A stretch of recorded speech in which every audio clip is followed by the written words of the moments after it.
말씀을 준비했습니다.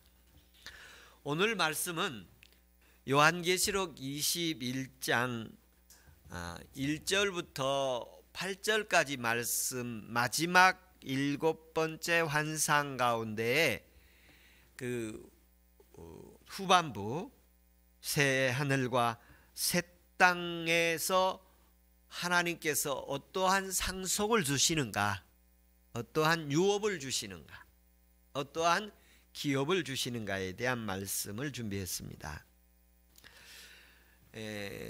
먼저 하나님이 직접 하시는 말씀입니다. 5절에 보면 하나님이 직접 하시는 말씀으로 표현되어 있습니다. 보좌에 앉으시간 이르시되 보라.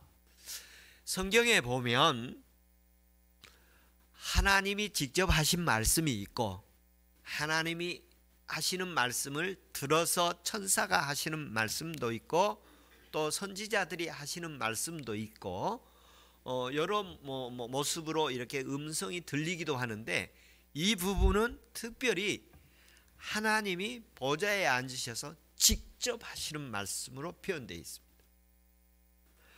보좌에 앉으시니가 이르시되, 보좌에 앉으시니가 말씀을 하십니다. 오늘도 예배자들에게 하나님이 직접 말씀하시는 음성이 있기를 원하십니다.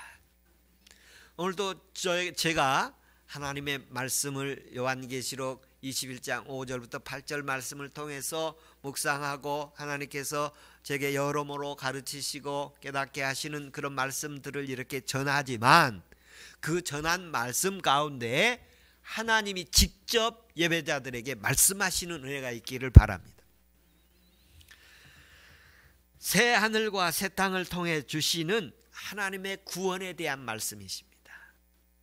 하나님께서 반모섬에서 유배 생활을 하고 있던 사도 요한에게 하나님이 직접 말씀하십니다. 그러면서 6절에도 보면 또 내게 말씀하시되, 그렇게 표현합니다. 이번 하나님이 직접 말씀하실 뿐만 아니라 6절에 보니까 또 내게, 요한에게 직접 하시는 말씀이신 거예요. 하나님께서 요한에게 직접 말씀하시듯 내게 직접 말씀하시는 은혜가 있기를 바랍니다. 성경을 읽으면 성경을 읽어서 성경이 말하는 그 내용이 하나님께서 내게 직접 말씀하시고, 또 사울아 사울아 왜 나를 박해하느냐 이렇게 직접 말씀하시잖아요.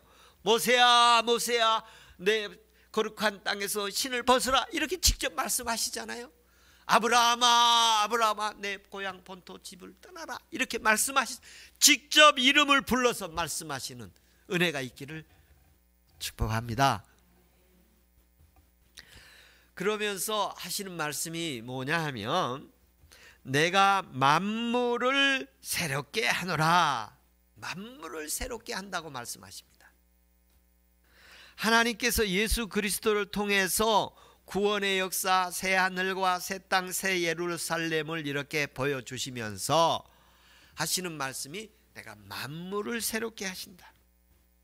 저는 이 말씀을 보면서 우리가 새 하늘과 새 땅, 새 예루살렘, 특별히 새 예루살렘이 어떤 곳이냐면 하나님의 성전이 있는 곳이고, 하나님이 거기 계신 곳이고, 이스라엘 사람들이 거기에 삶의 중심이 되는 곳이었잖아요. 거기서 하나님 만나고, 그런데 그 예루살렘에서 예수님 십자가에 죽었던 곳이지 않습니까? 그런데 하나님께서 그 예루살렘을 새 예루살렘 되게 하셨어요. 우리를 하나님께서 새 예루살렘 되게 하셨다. 새 하나님의 자녀 되게 하셨다. 그런데 그 하나님의 자녀 된 사람들이 살아가는 삶에 만물을 새롭게 하는 은혜가 있다는 것입니다. 하나님의 사람들이 살아가는 삶의 현장, 가정과 사업, 쉽게 말하면 도로나 산이나 강이나 바다나 하늘이나 이런 만물들을 다 새롭게 해주시겠다는 것입니다. 하나님이 새 하늘, 새 땅, 새로운 만물들, 이런 은혜를 주시겠다. 하나님의 약속의 말씀입니다. 하나님께서 성령으로 거듭나서 예수 그리스도를 믿고 구원받아 믿음으로 환난을 이겨나가는 믿음의 사람들에게 그 영혼을 구원할 뿐만 아니라 그들의 만물, 환경까지도 새롭게 해주시겠다는 것입니다. 얼마나 아름다운 말씀입니까? 여러분, 오늘 명절 연휴, 설 연휴 기간입니다. 가족들과 잘 지냈으리라고 믿고 부모님에게 효도하고 형제들에게 화목하는 주간 되기를 바라면서 여러분, 만물을 새롭게 해주신 은혜가 있기를 축복합니다. 하나님께서 인간의 영혼을 구원해서 하나님의 상속자로 삼을 뿐만 아니라 그 사람들이 살아가는 삶의 현장을 새롭게 해주시겠다. 하나님께서 이렇게 새롭게 해주실 뿐만 아니라 이런 얘기십니다. 하나님께서 처음 하늘을 만드셨고 그 인간의 불순종으로 인해서 처음 하늘과 처음 땅이 타락했지 않습니까? 그 타락한 그 땅과 하늘을 하나님이 새 하늘과 새 땅을 만들어 주시고 우리의 삶을 죄인들에서 예수 그리스도를 믿고 십자가의 보혈의 은혜를 입고 부활의 주님을 만나 천국의 소망을 가진 사람들에게는 만물을 새롭게 해주신다. 하나님께서 우리에게 이런 은혜의 눈을 열어주셔서 만물이 새롭게 보이기를 축복합니다. 그래서 가족들도 더 예쁘게 보이고 또 사랑스럽게 보이고 내 삶도 더 의미 있게 보이고 소중하게 보이고 행복해지는 은혜의 역사가 있기를 축복합니다. 하나님께서는 우리를 만물을 새롭게 하시는 은혜가 있다. 이게 하나님이 직접 요한에게 하신 말씀이죠. 그래서 예수 그리스도를 믿으면 새 땅이요 새 하늘이요 이전 것은 지나갔으니 보라 새 것이 되었도다. 새로운 세상일 줄로 믿습니다. 그러시니까 사실 여기에 와 이렇게 있지 않겠습니까? 여러분, 많은 사람들이 연휴로 해외로 또 여행으로 또 고향으로 가서 이렇게 지내지만 그런 가운데서도 하나님 아버지로 삼고 아버지 집에 오늘 또 거룩한 주일 예배하러 오는 이 모습은 하나님이 우리를 바꿔놓으신 줄로 믿습니다. 하나님 우리를 새롭게 해놓으신 것입니다. 그 은혜 때문에 오늘도 이 자리에 왔고 주님의 위로의 음성이 있기를 바라고 주님의 격려의 음성이 있기를 바라고 주님으로부터 새 힘과 용기를 주신 은혜가 있기를 축복합니다. 하나님께서 우리를 구원하시려는 목적은 단순히 우리 영혼 구원만이 아니라 이 세상 만물도 다 새롭게 만들어서 우리에게 아름다운 삶을 살도록 하시는 것이 주님의 뜻입니다. 요한계시록 전체를 보아도 그렇고 성경 전체를 보아도 그런데요, 예수님께서 자신이 길이고 진리고 생명이라고 말씀하시지 않으셨습니까? 하나님께서 이 성경을 통해서 주시는 이런 아름다운 영생의 말씀 또 만물을 새롭게 하는 말씀들이 우리에게 임하기를 축원합니다. 하나님께서 우리 예배자들에게도 이런 예수 믿고 삶이 점점 힘들어지고 어려워지는 환경들도 있을 수 있습니다만 순교자들까지도 있을 수 있어요. 어려워져서. 그러나 우리의 마음과 영혼은 날마다 더 새로워지는 하나님의 은혜가 있기를 축원합니다. 두 번째, 요한에게 직접 하시는 말씀인데요, 요한에게 직접 하시는 말씀이 6절 7절에 이렇게 기록되어 있는데요, 크게 두 가지의 그 안에 있어요. 6절에 보면 또 내게 말씀하시되 이루었다. 나는 알파와 오메가요 처음과 마지막이라. 내가 생명수 샘물을 목마른 자들에게 주리라. 이기는 자는 이것들을 상속으로 받으리라. 나는 그의 하나님이 되고 그는 내 아들이 되리라. 이렇게 말씀하시는데요, 여기에 핵심적인 내용은 구원에 대한 내용들을 말씀하고 있습니다. 요한에게 나는 알파와 오메가다, 처음과 마지막이다. 알파벳의 첫 글자와 마지막 글자지 않습니까? 알파 오메가다. 네, 처음도 계시고 나중도 계시고 영원히 계신다는 그런 표현인데, 시작과 끝이다. 구원의 시작이고 그 다음에 심판의 끝이다. 이런 말씀입니다. 저와 여러분의 삶의 여정에 하나님의 끝은 새 하늘과 새 땅이고, 그리고 믿지 않는 자들에게는 심판이고, 둘째 사망이고, 그리고 끝이 사망입니다. 지금도 하나님께서 은혜 주시고 계시는데요, 이 하나님이 주시는 것이 오늘 그 상속을 주시겠다고 하고 샘물을 주시겠다고 그러는데, 하나님께서 먼저 주신 것 가운데 6절에 보면 목마른 자들에게 생명수를 값없이 주겠다, 이런 표현이 있습니다. 아마 이 말씀 많이 들었으리라고 해요. 내가 생명수 샘물을 목마른 자에게 값없이 주겠다. 요한이 이 말씀은 요한복음 4장에서도 그 사마리아 여자에게 목마른 자에게 내가 생수를 주겠다. 내게 오는 내가 주는 물은 영원히 목마르지 않을 것이다. 이런 말씀을 하셨어요. 그래서 그러면서 요한은 그 사람이 살아가는데 가장 필요한 생명의 빛이라든지 또 생명의 떡이라든지 생명의 물이라든지 이렇게 물, 빛 또는 떡, 이런 것으로 그 복음을 이렇게 설명을 하고 있습니다. 근데 여기에서 값없이 준다고 그러는데 도레아라는 말인데 선물로 준다는 말입니다. 그러니까 하나님께서 값없이 준다는데 어떤 사람들에게 값없이 주느냐? 목말라 하는 사람들에게 값없이 준다는 것입니다. 목말라 한다는 말이 무슨 말인가?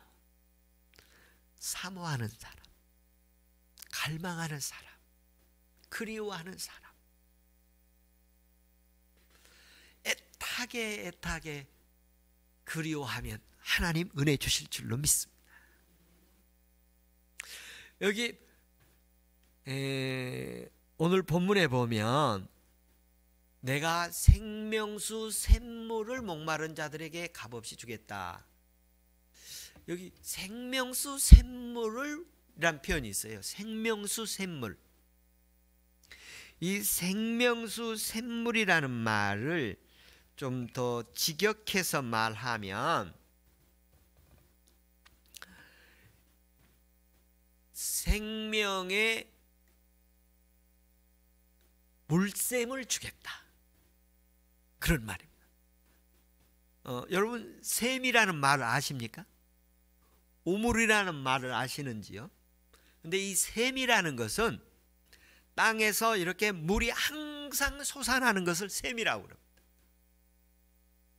그러니까 하나님께서 목마른 자들에게는 이렇게 물을 한 컵 주는 게 아니라 그 속에서 계속 물이 나오는 샘을 주겠다는 것입니다.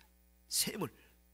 그 샘을 받으면 거기서 내가 목마르지 않고 계속 물이 솟아나기 때문에 평생 목마름이 없는 거예요. 그러니까 내가 우물에서 물을 길어와서 물을 마시면 또 마셔야 되고 목마르면 또 마셔야 되지만 내 속에 물샘이 있으면, 샘물이 내 안에 샘이 있으면, 물샘이 있으면 그냥 솟아나는 거예요.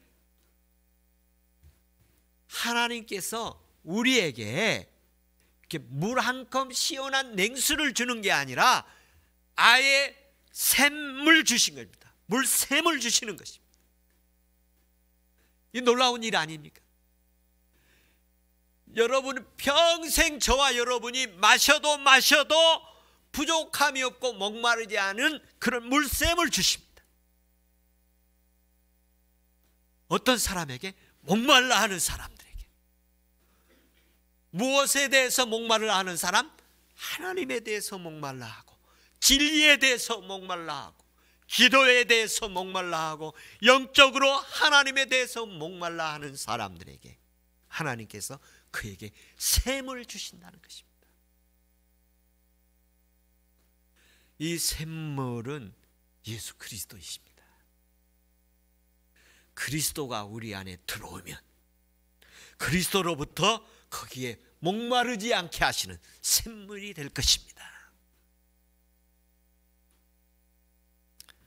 하나님께서 이 샘물을 통해서 주시는 게, 여러분 우리가 갈증을 물을 마시면 갈증을 해결하고 목마름을 해결하고 또 냉수와 같이 시원하게도 하고 여러 가지 모습이 있습니다만, 그리스도의 목마름에서 그리스도가 우리 심령의 샘물이 되어 주시면 우리 배에서 생수의 강이 흘러 넘친다고 그랬는데, 그 강이 넘쳐 흐르게 되면 하나님의 사랑, 하나님의 기쁨, 하나님의 평화, 하나님의 은혜, 하나님의 진리, 하나님의 자유함들이 우리에게 팡팡 솟아나는 것입니다.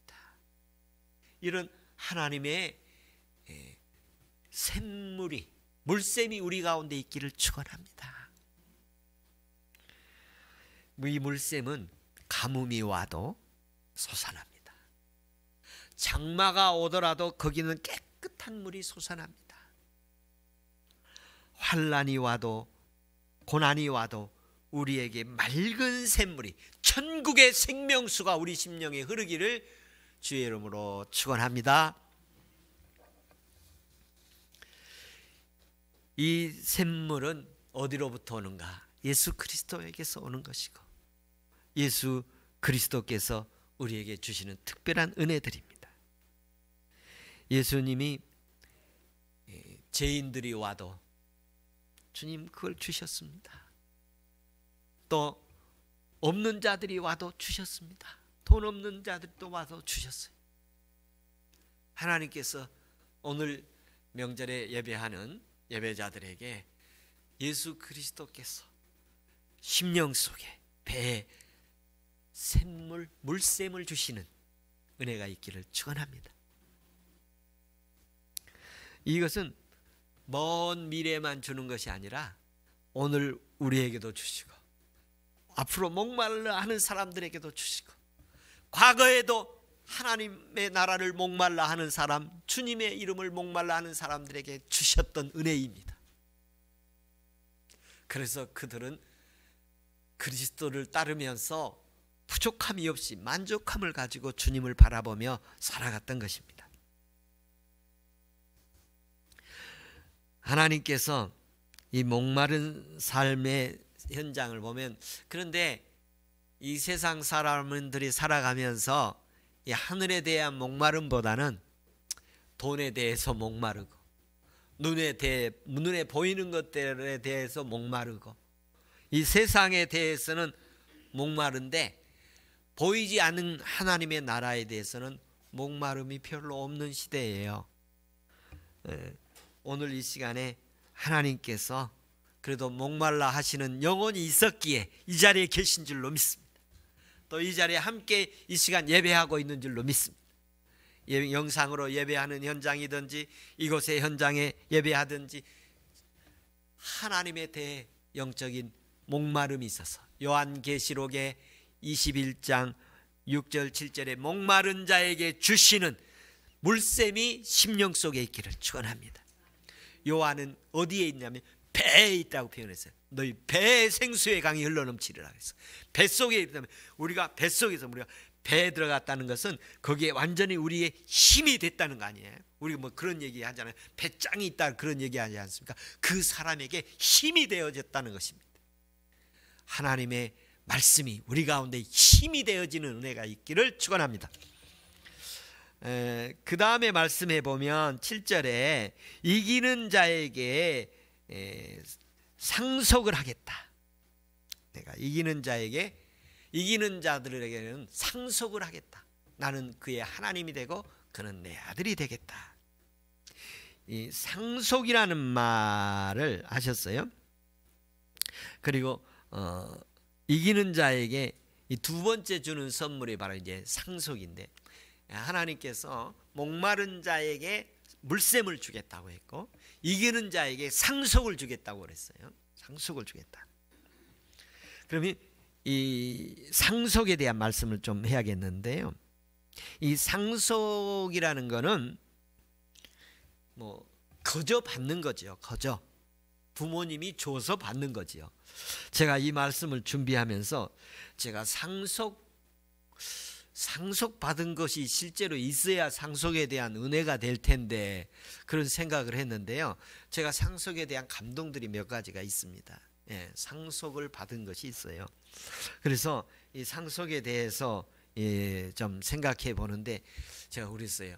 성도들이 상속받은 것이 있으면 그 실감 날 텐데 상속받은 것이 없는 사람들에게는 별로 실감 나지 않을 텐데, 아무튼 하나님께서 상속을 주시겠다고 하시는데 뭘 상속을 주시느냐, 오늘 보면은 로마서 8장 17절에는 이런 말씀이 있어요. 자녀이면 또한 상속자 곧 하나님의 상속자 그리스도와 함께 상속자니 우리가 그와 함께 영광 받기 위하여 고난도 받을 것이라. 상속이란 말이 3번이나 한 구절에 나오는데요.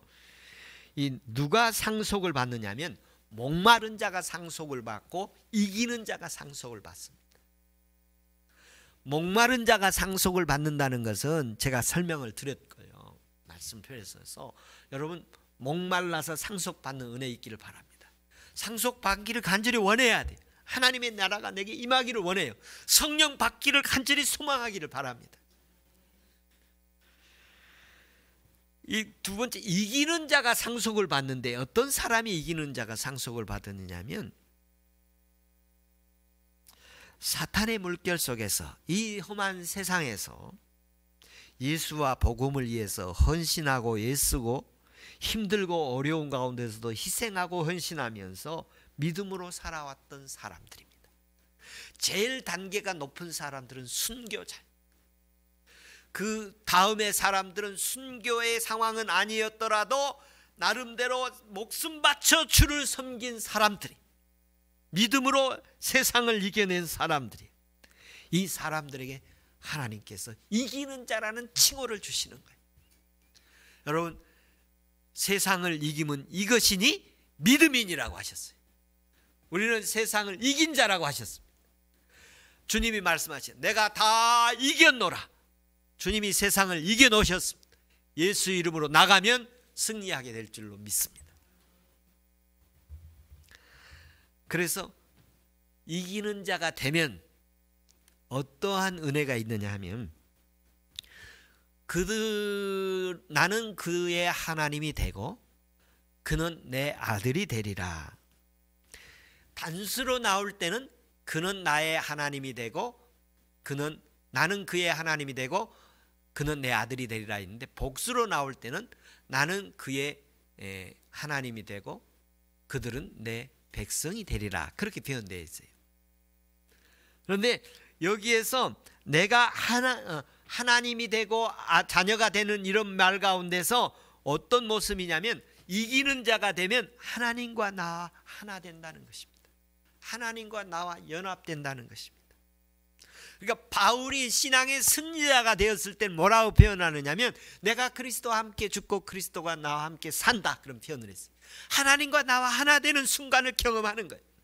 이기는 자는 어떤 사람이냐? 하나님과 나와 연합된 관계인데 삼위일체 하나님과 연합된 관계를 말하고 있는 것입니다. 나 혼자가 아닙니다. 그와 같이 결코 버려두지 않을 것입니다. 주님이 우리 함께 하십니다. 세상 끝까지 하나님과 나와 함께 하실 것입니다. 세 번째 말씀은 8절의 말씀입니다. 8절에 그러나 두려워하는 자들과 믿지 아니하는 자들과 흉악한 자들과 살인자들과 음행하는 자들과 점술가들과 우상 숭배와 거짓말하는 모든 자들은 불과 유황으로 타는 못에 던져지리라. 이것이 둘째 사망이니라. 이런 표현이 있는데요. 지금까지 좋은 말씀을 이렇게 하시다가 하나님이 직접 나타나셔서 요한에게 직접 말씀하시더니, 그리고 목마른 자에게 물샘을 주겠다, 그리고 이기는 자에게 상속을 주겠다고 하셨는데,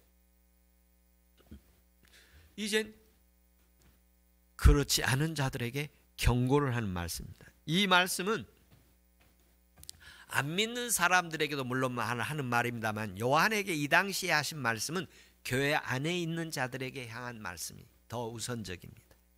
교회 안에 예수를 믿는다고 교회 다니는 사람들 중에 두려워하는 자들이 있었어요. 무엇을 두려워하는 자들이 있었느냐? 세상 권력을 두려워하는 거야. 하나님보다 다른 것들을 더 무서워하는 거야. 사람을 더 무서워하는 거예요. 그리고 믿지 아니하는 자들이 있어요. 믿는다고 하는데 정말로 믿지 않은 거예요. 그래서 두려운 거예요. 예수님을 정말 믿으면 세상 두렵지 않습니다. 이 믿지 않는 자들이 교회 안에 들어와서 하나님 보시기에 경고를 하고 있는 말씀입니다. 악의 목록 가운데 1차적으로 제시되는 게 뭐냐 하면 하나님 믿지 않는 게 가장 큰 악입니다. 그래서 짐승들의 통치를 두려워하고 세상을 두려워하고 돈 있는 사람에게 두려워하고 힘 있는 폭력에 두려워하고 그리고 그들에게 나타나는 것은 뭐냐 하면 흉악함이에요. 그리고 살인자들, 음행하는 자, 이거는 언제나 이렇게 짝으로 가요. 거짓말하는 자들입니다. 우상 숭배하는 자들, 거짓말하는 자들, 이런 건 세트예요. 세트. 믿지 않는 사람들은 우상 숭배하고 음행하면서 죄책감 누리지 않습니다. 그거를 오히려 자랑스럽게 쾌락을 즐거워하는 것입니다. 거짓말하면서 살아가는 이런 사람들에 대해서 주님이 경고도 하십니다. 그들은 반드시 불과 유황불에 던질 것이다. 그리고 둘째 사망에 던져질 것이다. 심판을 예고하고 있습니다. 우리에게는 이런 것들을 알려주시고 이미 예수 믿고 우리가 새하늘과 새 땅을 바라보며 살아갈 수 있는 은혜 주신 하나님을 섬기고 예배하고 있는 자들인 줄로 믿습니다. 주님을 위해 헌신하고 희생하고 충성한 사람들에게 축복한 이 예배 되기를 축원합니다. 두려워하는 자들, 믿지 않는 자들, 거짓말하는 자들 향해서 경고하고 있습니다. 교회에 가라지들이 있고 염소가 있지 않습니까? 주님을 향해 우리가 나아가면서 성령으로 영원한 구원에 참여하는 은혜 있기를 축원합니다. 하나님께서 성령으로 영원한 상속을 받기를 바랍니다. 하나님의 나라를 상속받기를 바랍니다. 목마름으로 인해서 예수 그리스도의 물샘을 받기를 축원합니다. 하나님은 목마른 자들에게, 하나님께서는 이 화해 시대의 환난을 믿음으로 이겨낸 자들에게 은혜 주실 줄로 믿습니다. 기도하겠습니다.